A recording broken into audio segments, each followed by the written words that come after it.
이런 멋진 젠틀맨들은 어떻게 됐을까요? 영양실조로 다 죽었어요. 여기 있는 우리는 추접할 정도로 식탐이 있는 사람들만 살아남았어요. 그 식탐의 근원은 뭐죠? 쾌감이에요.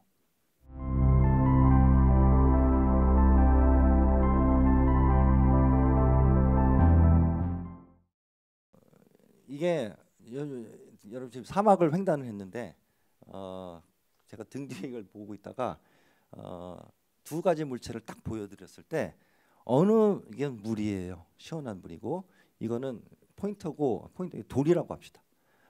두 물체를 딱 보여드렸을 때 어느 쪽 것을 볼 때 뭔가 다가서고 싶다, 좋다라는 느낌이 드시겠어요?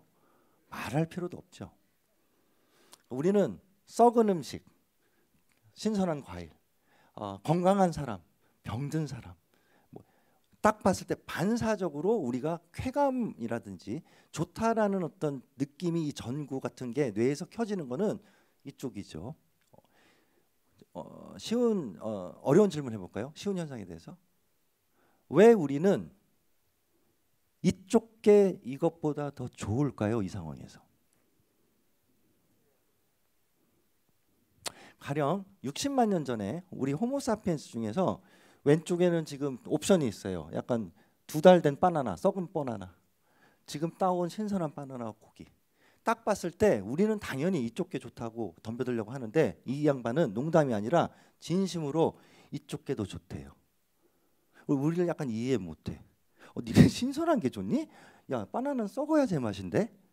이게 진심인 분이에요. 이런 특이한 분들은 어떻게 됐을 것 같아요? 다 죽었죠. 우리가 뭐가 좋다 싫다라는 느낌은 인간에게 왜 생기느냐라는 질문에 지금 다가서기 위한 것인데 그냥 심심해서가 전혀 아니고 쾌와 불쾌의 경험은 우리 600만 년 동안 진화의 과정에서 우리에게 너의 생존과 아까 재생산의 문제를 해결하는 데 있어서 유리하거나 좋은 것과 해로운 것들을 가려주는 즉각적인 시그널이에요. 그래서 크게 얘기했을 때 감정 중에서 쾌의 감정들은 너의 생존에 필요한 거야. 다가서 또 다가설 때 잘하고 있어를 더 켜줘요. 불쾌의 감정들, 역겹다, 두렵다 이런 것들은 반대로 나를 피신시키고 보호해 주는 거죠. 제가 절벽 가까이 가면 우리는 공포를 느끼는데 이 불쾌나 공포의 감정을 느끼지 않았던 사람들은 어떻게 됐을까요? 까불다가 떨어져 다 죽어서 없어요 지금. 우리는 오버하면서 무서워했던 경향이 있었던 사람들만 사는데 불쾌의 감정은 우리를 피신시켜주는 것. 행복과 관련된 감정들. 행복은 뭐냐? 실제하는 물리적으로 실제하는 것도 아니에요. 행복은 없어요. 단어예요. 근데 우리 행복을 얘기한 건 뭐냐면 우리에게 쾌를 유발하는 자극, 기억, 무슨 목표 이런 것들을 모아가지고 우리가 행복이라고 얘기를 하는데 핵심은 뭐죠? 쾌의 유발이에요. 자 그러면 행복감을 느낀다고 하는 건 뭐냐면 또 행복감이 높고 낮은 사람의 특성은 뭐냐면 아주 단조롭게 몸이 건조하게 얘기하면 그 사람의 뇌에서 이 쾌의 전구가 평균적으로 자주 많이 켜지는 사람이에요. 그 이유가 뭐든 간에. 그리고 이것이 잘 안 켜지는 사람이 우리가 검사를 했을 때 행복감이 낮은 사람이에요. 그런데 이 쾌라고 하는 전구는 왜 켜진다고요? 이게 핵심이에요. 인간은 왜 행복감을 느끼는가에 대한 핵심적인 얘기인데 이거는 심심해서 켜지는 게 아니라 뭐를 위해서? 생존에 필수적으로 필요한 것들을 관심을 갖고 쫓아가도록 하기 위한 우리 생물학적으로 오랜 시간 디자인된 일종의 모티베이터예요. 그랬을 때 행복해지고 싶다라는 우리 욕심은 이걸 이용을 한다면 어떻게 해야 되겠어요? 이 전구를 자주 켜주게 해야 되는데 얘는 언제 켜진다고요? 생존 필수품에 되게 익사이팅하고 쫓아가려고 하죠. 그러면 이걸 거꾸로 추론을 해보면 인간이 호모사피엔스가 600만 년의 시간을 살면서 가장 필요로 했던 생존 자원은 무엇이었을까? 이 전구는 그것에 지금 쫓아가는 것이거든요. 그랬을 때 뭐겠어요? 말할 것도 없이 첫 번째는 음식이죠. 그래서 먹는 즐거움을 이길 수 있는 즐거움은 거의 없어요. 우리가 사냥을 하는 이유도 농사를 짓는 이유도 결국은 공복에 뭐를 먹었을 때 쾌가 켜지기 때문에. 내가 토끼를 3일 사냥해가지고 공복에 토끼고기를 먹었을 때 이 황홀한 쾌의 느낌, 만약에 어떤 문제가 생겨서 그 황홀한 쾌의 느낌을 못 느낀다, 그분은 사냥할 모티베이션이 생길까요? 없어요. 그래가지고 사냥을 해오면, 해오지도 않겠지만 그거 가지고 이웃들을 나눠줘요. 이런 멋진 젠틀맨들은 어떻게 됐을까요? 영양실조로 다 죽었어요. 여기 있는 우리는 추접할 정도로 식탐이 있는 사람들만 살아남았어요. 그 식탐의 근원은 뭐죠? 쾌감이에요. 자, 두 번째, 이게 오늘 강의의 핵심이고, 이거를 생각하시면 행복에 대해서 여러분들이 8화를 이해하신다고 볼 수도 있어요. 호모사피엔스라고 하는 우리는 음식만큼 우리의 생사를 좌우했던 또 하나의 자원이 있었어요. 그게 뭐냐? 그거는 다른 호모사피엔스였어요. 다른 사람과 어울려서 함께 있지 못했던 호모사피엔스는 반드시 죽었어요. 그래서 우리가 한 20-30명 정도의 무리를 지으면서 인간이 살아왔다고 하는데, 학자들에 의하면 거기에서 무슨 문제가 돼서 왕따가 되거나 이러면 어떤 문제가 생기느냐, 우선 밥을 나눠줄 사람도 없고, 첫 번째 사자 먹이가 되거나, 가장 심각한 건 뭐냐면 홀로 돌아다녔을 때 나의 유전자를 남길 상대를 만날 수가 없어요. 그래서 이 홀로족들은 반드시 멸종했어요.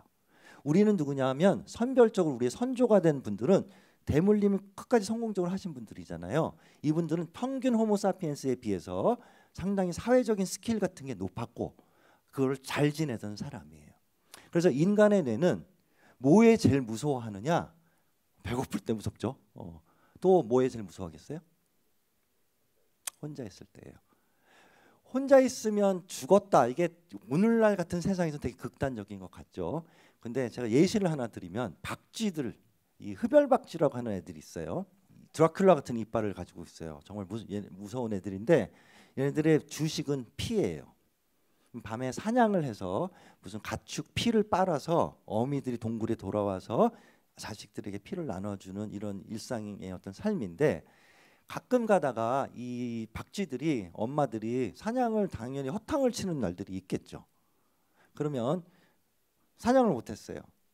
동굴에 들어왔는데 아이들은 이제 피를 달라고 난리를 치고, 그날 애미는 줄 피가 없어요. 이때 이 애미들이 기가 막힌 일을 해요. 어떻게 할까요?